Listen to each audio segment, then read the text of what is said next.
জামাত করছে এই কারণে নুসরাত মনির ভাগ্নে সলেমানিয়া মারছে। একজন বীর মুক্তিযোদ্ধাকে যেভাবে আঘাত করা হয়েছে তার মার মুখে ভূমিকা সে এখন মৃত্যুর সাথে পাঞ্জা লড়তেছে। আমার শুধু একটাই অপরাধ, আমার আব্বা রাজমিস্ত্রি করে। আবারে আমার রাজনীতি করে আমার বিপদে ফেলায়েন না। আমি এখন ভয়ে আছি যে আমার ইনি আপনারা বেঁচে ফেলেন।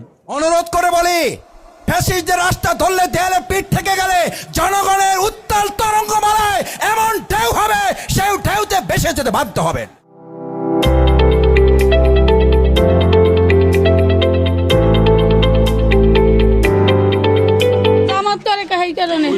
জামাত করছে এই কারণে নুসরাত মনির ভাগ্নে সলেমানিয়া মারছে। শুধু জামাত করে এই জন্য মারছে। কালকে রাতে বাড়িও যাইতে চাইছে কিন্তু বাহিনী যাইয়া হারা আমাকে ঠেকাইছে, এই কারণে কালকে রাইতে মারতে পারে না, খাইতে সকালে মারছে। এটা কামারহাট বাজারে। কয়জন মারছে? আমরা বলতে পারি না, কিন্তু আমরা তো মানে আমার বাবার কথা শুনে আমরা এই জায়গায় চলে এসেছি, ওদিকে আর কি হয়েছে আমরা জানি না। অন্য বিষয় নিয়ে ঝামেলা ছিল? না না, অন্য কোনো ঝামেলা ছিল না। আপনি দেখছেন জামাতের জন্য? শুধু জামাতের জন্য। এরা বিএমপিতে নিতে চাইছে, এরা যাইতে চায় না যে আমরা একটা দল করছি, এখন আমরা আবার আজকের দিনের জন্য অনুপথে জাম করে না, আমার কথা থেকে আর 5টা ভোট যাইবে, সেই কারণে হেরা যায় নাই। হেরা কোনো পদে নাই, কর্মী। ভোট চাই না, ভোট চাই কি বলতে আমাকে মানে গ্রাম অঞ্চলে সবাই শুধু জামাত। আমার বাবার নাম জালাল হোসেন। হামলা করছে কয়জনে মূলত? সেটা তো আমরা বলতে পারি না, হেরা তো বলতে পারে। আমরা তো মহিলারা বাড়ি ছিলাম, আমরা তো শূন্য দৌড়াইতে আইছি, কিন্তু আমরা জানি কালকে রাত্রেও আমাদের আটক করছিল, কিন্তু বাহিনী যাই আমাকে ঠেকাইছে। এই কামারহাট। হ্যাঁ কামার না, কামার আমরা কি এখন হয়েছে বাজারে বইয়া, কিন্তু আমাদের গ্রাম হয়েছে 8 নম্বর ওয়ার্ড কালীপুরে। হ্যাঁ কাঠারতলির মধ্যে, আমরা 8 নম্বর ওয়ার্ড। হ্যাঁ এই সকালে কামারহাট বাজারে হ্যাঁ হেরা তো চেনছে, সবাই চেনছে। বিজেপিও গেলে আর কি বিএমপি এলারা মারছে, জামাত করে হইছে।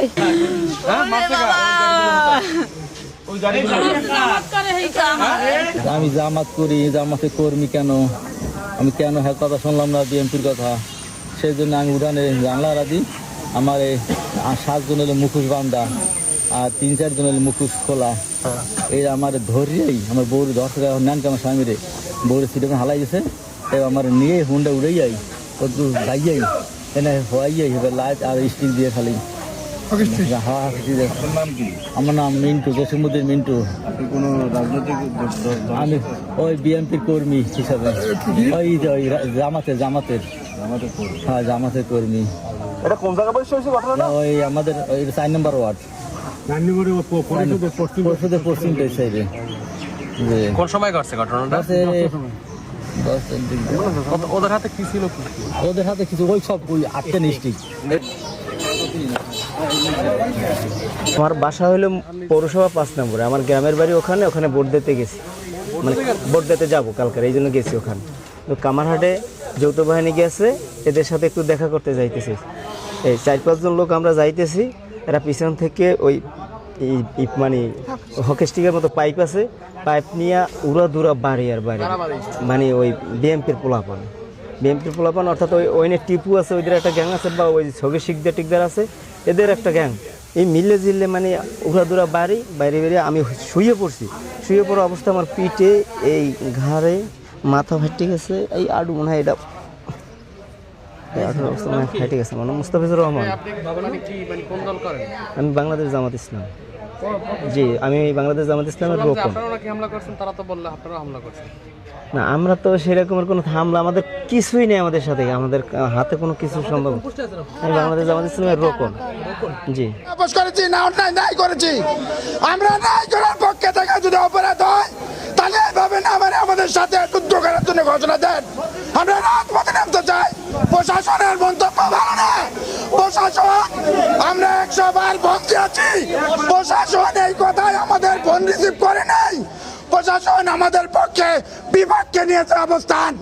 প্রশাসন আমাদের ডাকে সাড়া দেয় নাই।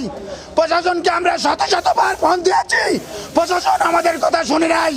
এখন প্রশাসন আসছে দেখতে আমাদের রুগী, আমাদের মৃত্যুর সাথে আমাদের রুগী এখন প্রশাসন এসে দেখছে।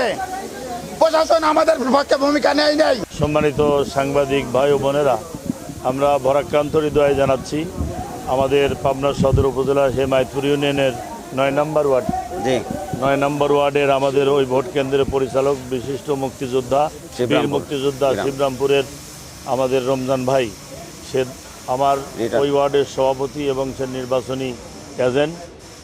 ধানের শীষের লোকজন তাকে নামাজরত অবস্থায় মসজিদ থেকে টেনে হেসে বের করে নিয়ে ঈশান নামাজের সময় তাকে চরম মারধর করে হাত পাও বাইরে ঘুরিয়ে দিয়েছে। এবং এখানে বর্তমান যিনি ধানের শীষের প্রার্থী তার ভাই এবং তার আত্মীয়স্বজন বাবুল বিশ্বাস এবং তার রানা বিশ্বাস তাদের নেতৃত্বে এবং রায়হানের নেতৃত্বে তাকে মারা হয়েছে। এবং আপনারা এখানে দেখেছেন যে এই রোগীর কী অবস্থা।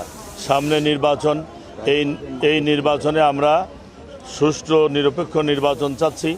আইন শৃঙ্খলা বাহিনী, যৌথ বাহিনী এখানে এসেছেন, আমরা তাদেরকে আহ্বান জানাবো আজকে রাতের মধ্যেই যারা সন্ত্রাসী তাদের বিরুদ্ধে আইনানুগ ব্যবস্থা নেবে।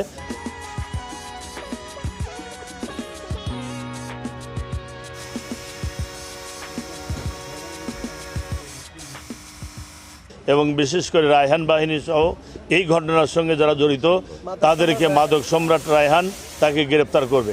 তা না হলে আগামীকালকে আমরা এর বিরুদ্ধে ব্যাপক আন্দোলন গড়ে তুলব। আজকে প্রশাসন আমাদের বললেন যে আপনি শান্ত হন, আপনার কর্মীকে শান্ত করেন, আমি রাত্রির মধ্যেই ব্যবস্থা নিচ্ছি। তার কথার উপর আস্থা রেখে আমরা এই কয়েক ঘন্টা অপেক্ষা করব। আজকে রাতের মধ্যে কোনো ব্যবস্থা না হলে আমরা এ ব্যাপারে অবশ্যই কর্মসূচি গ্রহণ করব।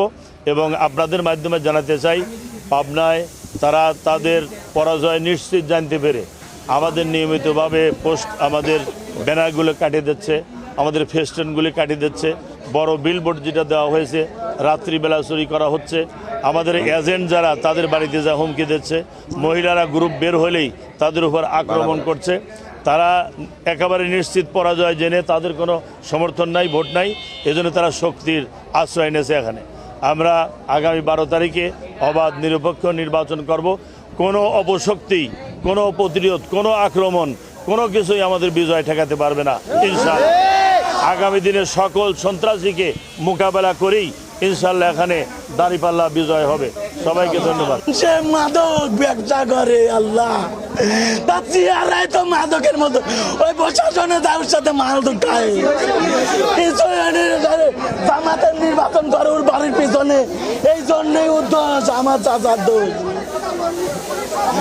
আমার চাচার বিচার আমি আল্লাহর কাছে দিলাম, এই দুনিয়া কারোর কাছে। শিমুল বিশ্বাসের চালবাল রায়হান মারেছে যুব নেতা। আমার কথায় কি অন্যভাবে নেই না, আমি বারবার বলি এটা যেন জামাত ইসলামী নেতাদেরও মনে থাকে, এটা যেন শফিকুল ইসলাম মাসুদেরও মনে থাকে। শফিকুল ইসলাম মাসুদ যদি নতুন করে আবার বলে আমি 4 বছর জেল খাটছি, আমি রিমান্ড খেটেছি, আমাকে নির্যাতন নিপীড়ন করা হয়েছে, আমার নামে 200 মামলা ছিল, আমাকে গুম করা হয়েছিল, সুতরাং এখন আমি যা খুশি তাই করতে পারবো, ঠিক আছে তো ইনশাল্লাহ। এখন এই শফিকুল ইসলাম মাসুদ মজলুম ছিল, এই শফিকুল ইসলাম মাসুদ যদি জালিম হয়ে যায়, এই জালিমের বিরুদ্ধে আপনারা রুখে দাঁড়াবেন না। শফিকুল ইসলাম মাসুদ জামাত ইসলামের মন্ত্রী হইতে হবে জরুরি না। আমি শফিকুল ইসলাম মাসুদ খুব ছোট মানুষ, আমরা কাজ করবো, আমরা চাঁদা নিতে দেব না, শুধু না চাঁদা দেওয়ার প্রয়োজন হয় এরকম পরিবেশে আমরা বাহুফলে থাকতে দেব না।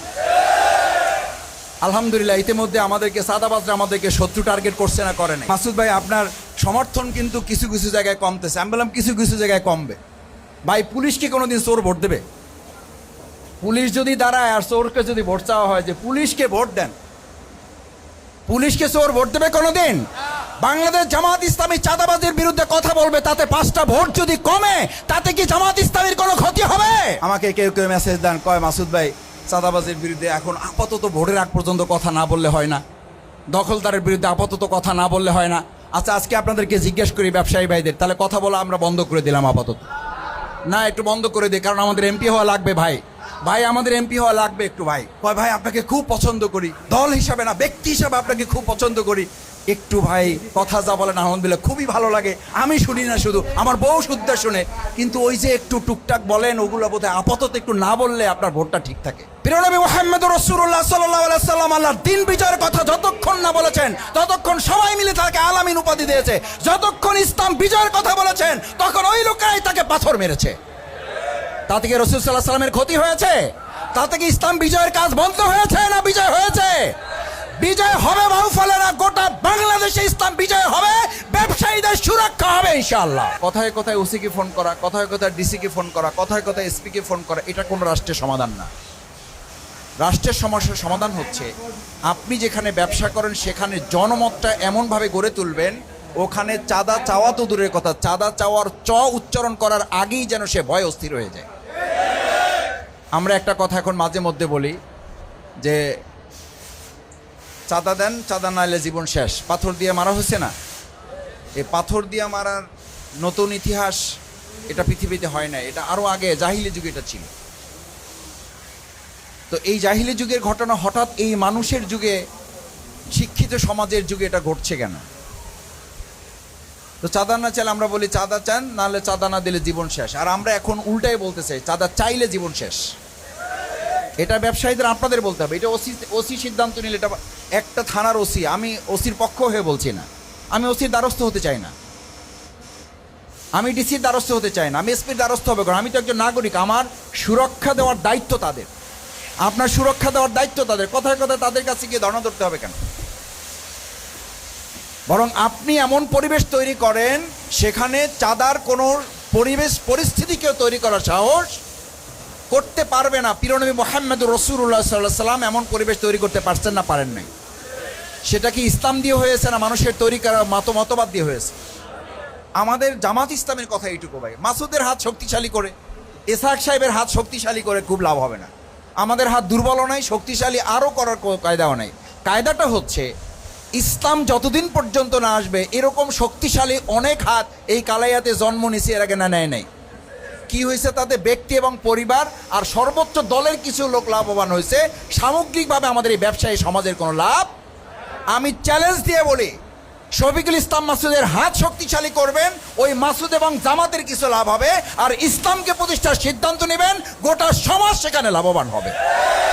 আমি এই জন্য একটা কথা গর্বের সাথে বলি, শফিকুল ইসলাম মাসুদকে সংসদে পাঠানোর দরকার নাই ভাই, আপনি চলেন আপনাকে পাঠাবো, আপনারা চলেন আপনাকে পাঠাবো। আমরা ব্যক্তিকে সংসদে পাঠাবার চেয়ে আমরা ইসলামকে সংসদে পাঠাতে চাই। আমার ভাইয়েরা, মুহাম্মদ রাসূলুল্লাহ সাল্লাল্লাহু আলাইহি সাল্লামের সময় সবচেয়ে বড় ব্যবসায়ী ছিলেন হযরত ওসমান গনি রাদিয়াল্লাহু তাআলা। আল্লাহ তাআলা তাকে গনি উপাধি দিয়েছেন, যেই গনি উপাধি আল্লাহ তাআলা নিজের সাথে সম্পৃক্ত করেছেন। আল্লাহু গনিয়ুন হামিদ, আল্লাহ তার নিজের প্রশংসাবাচক শব্দ তার বান্দার জন্য ব্যবহার করেছেন। কেন করেছেন? করেছেন এই জন্য, সেই ওসমান রাদিয়াল্লাহু তাআলা এক আল্লাহ ছাড়া কাউকে ভয় করতেন না, আর আল্লাহর দ্বীন বিজয়ের জন্য, ইসলামের জন্য যা করা দরকার সব করার সিদ্ধান্ত তিনি নিয়েছিলেন। আজকে এখানে যারা আছেন আমরা কি পারবো ওসমান গনির পথ ধরতে ইনশাআল্লাহ? ব্যবসায়ীদের রাস্তা দুটা ভাই, জামাত, বিএনপি, আওয়ামী লীগ, জাতীয় পার্টি, শর্ষিনা, চরমনা, এগুলো হলো এক একটা রাস্তা। মূল পথ হলো দুইটা। কয়টা? একটা হলো হযরত ওসমান গনি রাদিয়াল্লাহু তাআলার পথ, আর একটা হলো কারুনের পথ। কার পথ? কারুনের নাম জানা নাই কারো? ব্যবসায়ী ছিল না? ছিল না? বড়লোক ছিল না গরিব ছিল? এ কি শেষ হয়েছে না এখনো আছে? শুধু শেষ হয় না, আল্লাহ বলছেন যতদিন কিয়ামত না হবে, পৃথিবী ধ্বংস না হবে, ততদিন ও শুধু মাটির নিচে যেতেই থাকবে। আর হযরত ওসমান রাদিয়াল্লাহু তাআলা গনি উপাধি, ওর ব্যাংক ব্যালেন্স শুধু বাড়তেই। সুবহানাল্লাহ বলবেন না? তাহলে আমাদের রাস্তা কারুনের না ওসমান রাদিয়াল্লাহু তাআলা? এটা হচ্ছে রাস্তা ভাই। এই রাস্তা যদি ব্যবসায়ীরা ধরতে পারেন তাহলে আজকে আপনাদেরকে আমরা ডাকছি, আর কাল কিয়ামতের দিন আল্লাহ তাআলা বলেন, কাল কিয়ামতের দিন 4 শ্রেণীর ব্যক্তিকে আল্লাহ তাআলা অতিরিক্ত সম্মান এবং মর্যাদা দিবেন। তার মধ্যে শহীদ। কারা? শহীদ। তার মধ্যে সালেহিন, সত্যবাদী। তার মধ্যে সিদ্দিকিন। তার মধ্যে আরেকটা গ্রুপকে বলা হয়েছে, তারা হচ্ছেন এই সৎ ব্যবসায়ী, যারা অন্যায়ের কাছে আপোষ করবেন না, যারা হালাল বেঁচে চলবেন, হারাম থেকে বেঁচে চলবেন, হালাল পথে উপার্জন করবেন, এবং এই ব্যবসাকে এমনভাবে ধারণ করবেন যে ব্যবসায় তারা দুনিয়াতে সম্মানিত হবেন, কাল কিয়ামতের দিনে এই ব্যবসা তাকে নাজাতের দিকে নিয়ে যাবে। এমন ব্যবসা তাকে শহীদদের কাতারে কাল কিয়ামতের দিন আল্লাহ তাআলা শামিল করে দেবেন। আমার সম্মানিত ব্যবসায়ী ভাইয়েরা, সুতরাং আজকে আমি প্রধান অতিথি, আজকে আরেকজন সভাপতি, ওনার যা মর্যাদা আমার যা মর্যাদা, আল্লাহ তাআলা প্রিয়নবী মুহাম্মদ রাসূলুল্লাহ সাল্লাল্লাহু আলাইহি সাল্লামের মাধ্যমে আপনার মর্যাদা তার চেয়ে কয়েক গুণ বৃদ্ধি করে দিয়েছে, আলহামদুলিল্লাহ। দ্বিতীয় কথা হচ্ছে, সালাতুল আসরের আজান হয়েছে, আমি কথা লম্বা করতে চাই না। ভাইয়েরা, আমাদের এই কালাইয়া বন্দর বাউফলে আমাদের বেশ কয়েকটা উল্লেখযোগ্য বন্দর আছে, তার মধ্যে নদীপথের সাথে সম্পৃক্ত বেশ কয়েকটা, একটা এদিকে কালাইয়া, ওদিকে বগা, ওদিকে কালীশ্বরী সহ এরকম বেশ 2-3টা বাইরে, আর বাউফল প্রপার তো আছেই। তার মধ্যে বলা হয় আমাদের এশিয়া উপমহাদেশে, এশিয়া মহাদেশের এই অঞ্চলে, দক্ষিণ এশিয়ার বলা হয় কালাইয়া বহু দিন থেকে এটা একটা পুরাতন বন্দর হিসাবে এটা পরিচিতি পেয়ে আসছে। সেই অনুযায়ী আমরা কি আমাদের এই বাজারটাকে এখনকার আধুনিক কাঠামোতে দাঁড় করাইতে পারছি? এখনো তো মাছের বাজারে জুতা, একটা যে জুতা পাই দিয়ে যাবেন ও জুতা পাই দিয়ে আর বাড়িতে পারবেন না। আমি যখন ক্লাস 9-এ পড়ি তখন আপনাদের এই মাছের বাজারে আসছি, যখন ক্লাস 8-এ পড়ি তখন আপনাদের কাপড়ের বাজারে আসছি। ওই সময় যা দেখে গেছি, আমার ক্লাস 7-এ পড়া অবস্থায় মাদ্রাসায় পড়তাম আমি, সেই সময় আমি আপনাদের কাছ থেকে এসে আমাদের বিভিন্ন সময় আপনাদের পরামর্শ, দোয়া, ভালোবাসা নিতাম। ওই সময় ছাত্র অবস্থায় আপনাদের সাথে আমি কথা বলে যেতাম। আমি তখন ছাত্র শিবিরের আমাদের মদনপুর আমার ইউনিয়নের সেক্রেটারি হিসেবে কাজ করতাম। ওই সময় ভাইদের সাথে আমি এখানে দাওয়াতি কাজ করার জন্য আসতাম। সেই সময় বাজারকে যে অবস্থায় দেখে গেছি, তার মানে এটা কত বছর বয়স হবে?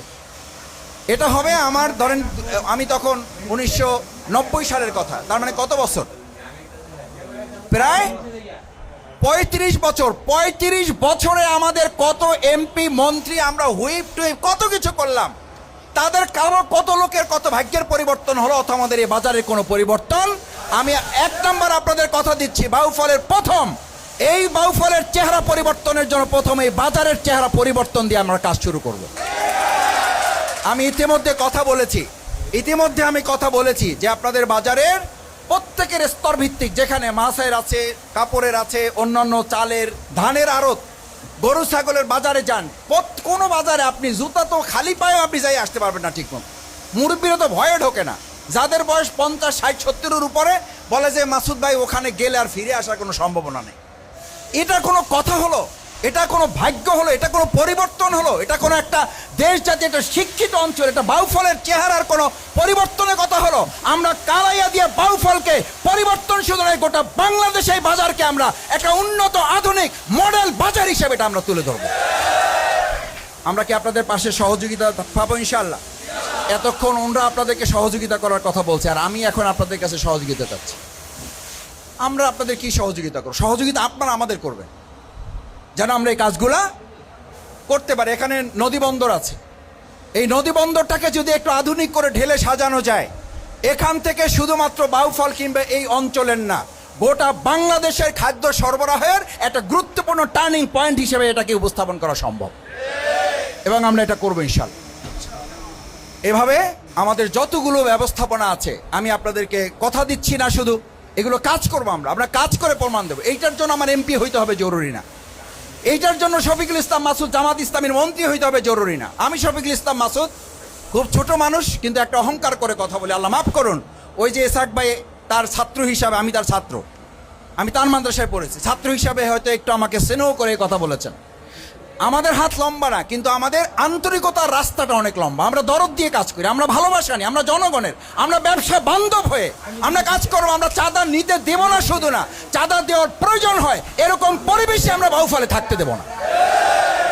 সম্মানিত ব্যবসায়ী নেতৃবৃন্দ, ব্যবসায়ী ভাই বন্ধুগণ, আমাদের হিন্দু ভিন্ন ধর্মাবলম্বীরা আছেন, আমরা সবার প্রতি শ্রদ্ধা রেখে ইনশাআল্লাহ আমরা সবাই মিলে, আমরা কথা দিচ্ছি সবাই মিলে, আমি আবার বলছি, আমি এবং আমরা এই চেয়ারের কয়েকজন, আমরা সবাই সচেতন হলেই, আমরা সবাই মিলে জনমত গড়ে তুলতে পারলেই কেবল এই বাউফলের চেহারা আমরা পরিবর্তন করতে পারবো। কারণ আমি একটা কথা হাসতে হাসতে বলি, এই কথাটা কিন্তু বাস্তবতা আছে, সেটা বলে আগামী দিনে বাউফলে কোনো ব্যক্তি এমপি হবে না, বাউফলে এমপি হবে 4.5 লক্ষ মানুষ। এই 4.5 লক্ষ মানুষ এমপি হওয়া মানে 4.5 লক্ষ মানুষকে এমপির দায়িত্ব নিতে হবে।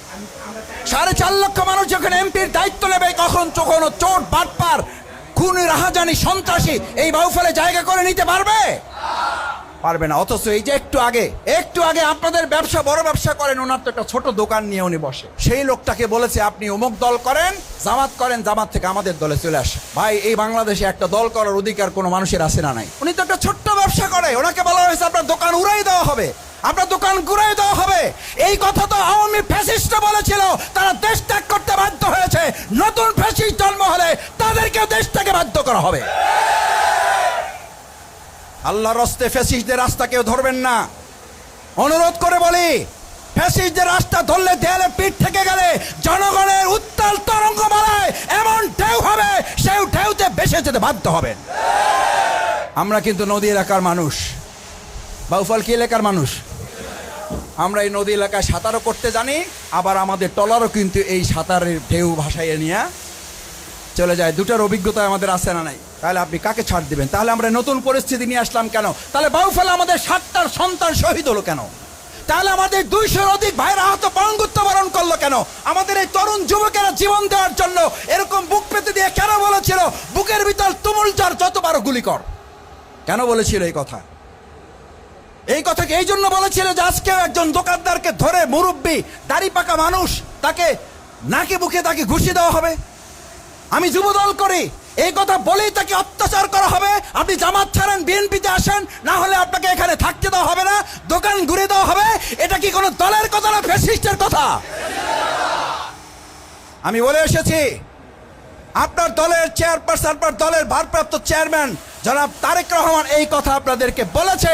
যারা এই সন্ত্রাসী করবে, যারা এই টেন্ডারবাজি করবে, যারা চাঁদাবাজি করবে, দলের পক্ষ থেকে তাদেরকে দড়ি দিয়ে প্রশাসনের কাছে হস্তান্তর করে আপনারা তারেক রহমানের নির্দেশ পালন করুন, পালন করুন।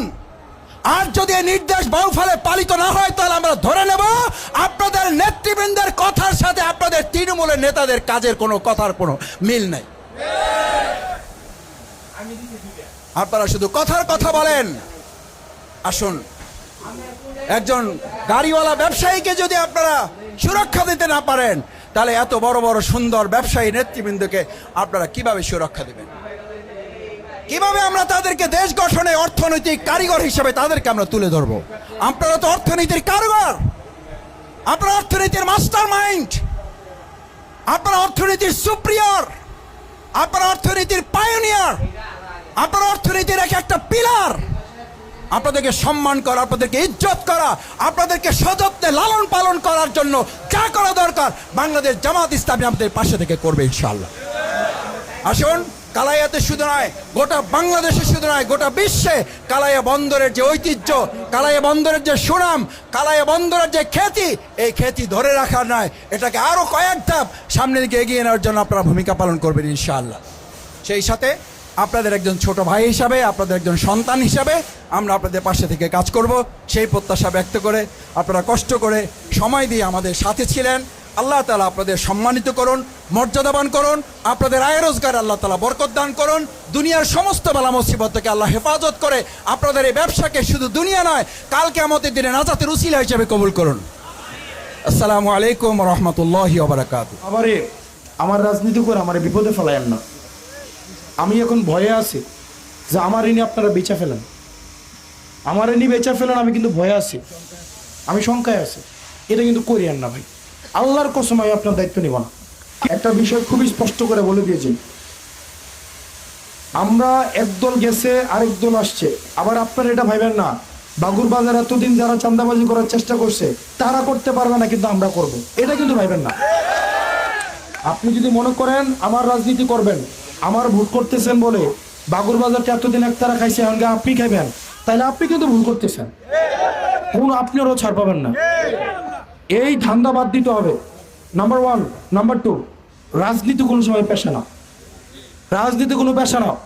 আমার ভোট করে আমার পাশে ঘুরে কদিন পরে বাগুর বাজার দখল করতে যাবেন আমার নাম দিয়া, আমি আপনাদের চিনি না, আমি আপনাদের চিনি না। আমার সাথে ছবি তুলবেন, আমার পিছনে এসে ছবি তুলবেন, আমার পাশে দাঁড়ায় ছবি তুলবেন, এবং এই ছবিতে বাগুর বাজার দখল করবেন, মাদক ব্যবসা করবেন, আমি আপনাদের চিনি না। এবং আমি বলে দিয়ে যাই, আপনি আমার ভোট করেন, যাই করেন, আমার রাজনীতি করেন আর না করেন, অপরাধ কার্যক্রমে আমি আমার বাপেকেও আমি ছাড় দিব না।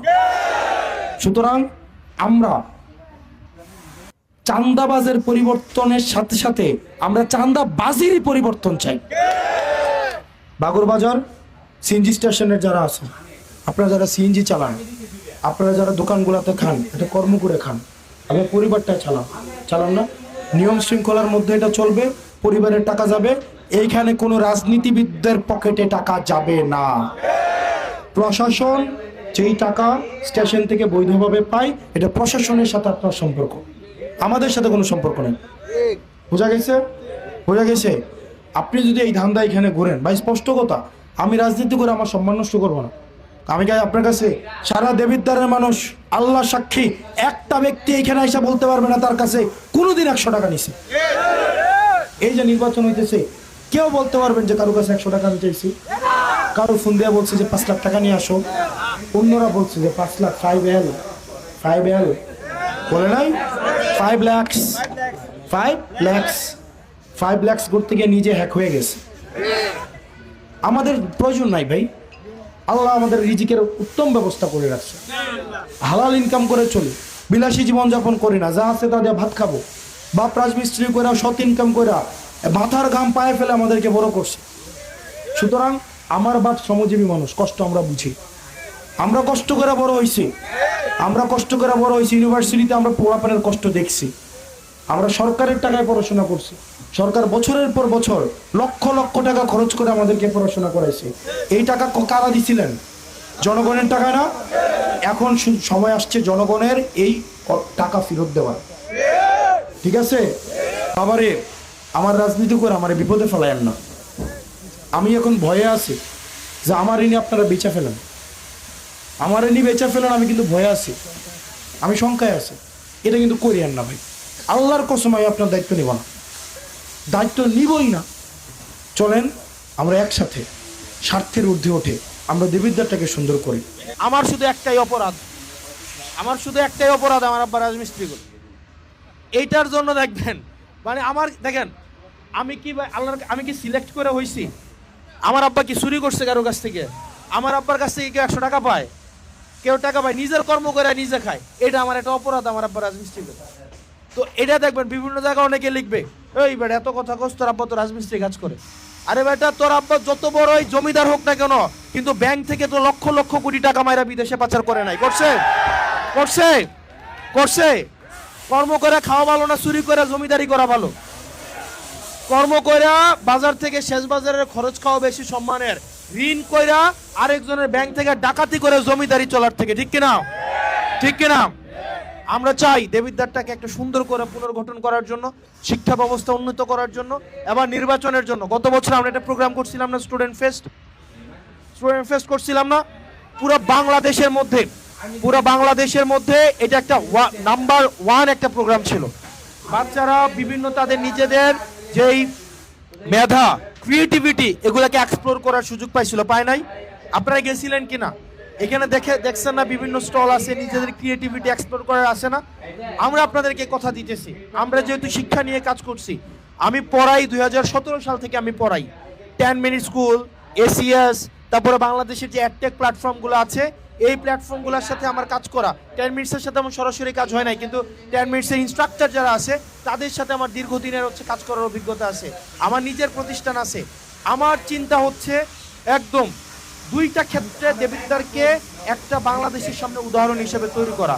নাম্বার 1 শিক্ষা, নাম্বার 2 হচ্ছে অবকাঠামো, অর্থাৎ রাস্তাঘাট যা আছে, এগুলো হচ্ছে আগামী 5 বছরের মধ্যে দেবিদ্বারকে শিক্ষা খাতে বাংলাদেশের মধ্যে একটা এক্সাম্পল হিসেবে তৈরি করার জন্য আমার পরিকল্পনা।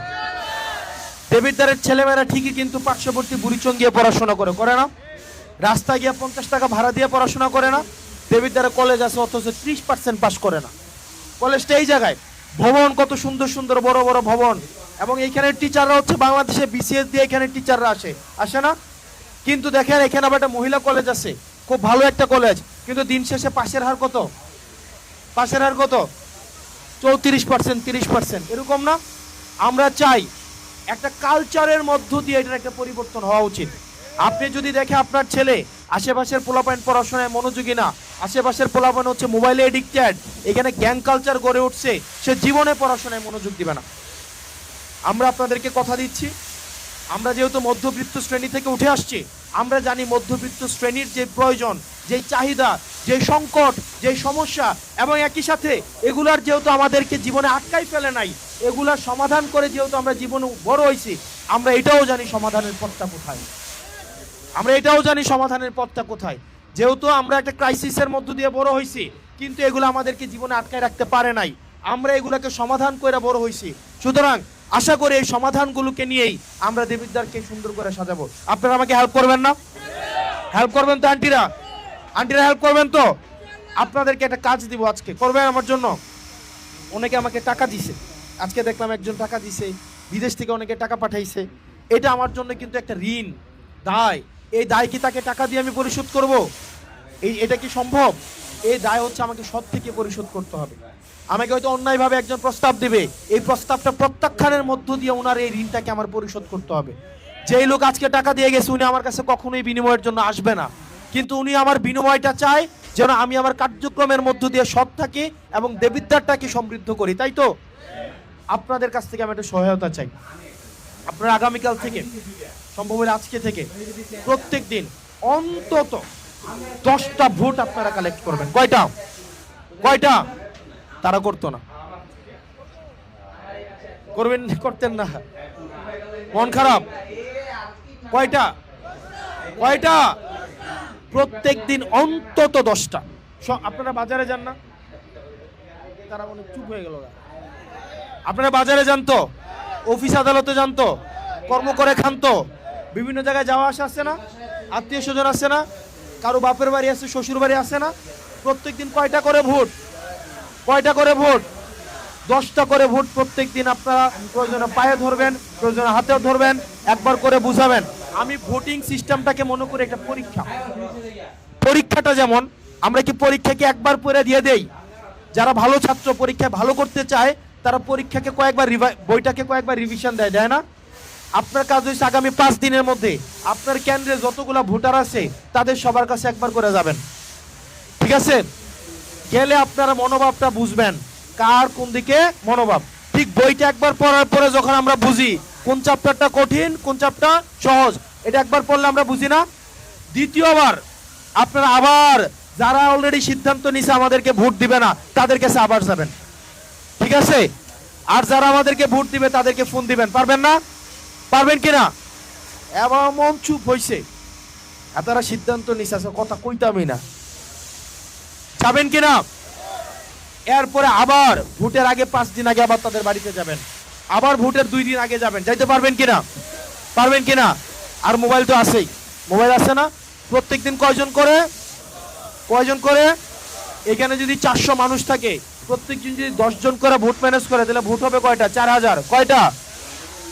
কয়টা? 12 দিনে কয় হাজার? 48,000। 15 দিনে কয় হাজার? 60,000। তো এত ভোট তো দেবীদের নাইও, আছে। ইনশাল্লাহ আমরা দেবীদ্বারে একটা বিপ্লব ঘটাবো, ব্যালট বিপ্লব। দেবীদ্বারে কোনো মার্কা আছে? দেবীদ্বারে কোনো মার্কা আছে? শান্তি রোডে কোনো মার্কা আছে? সংসদে আবার কোনো মার্কা আছে?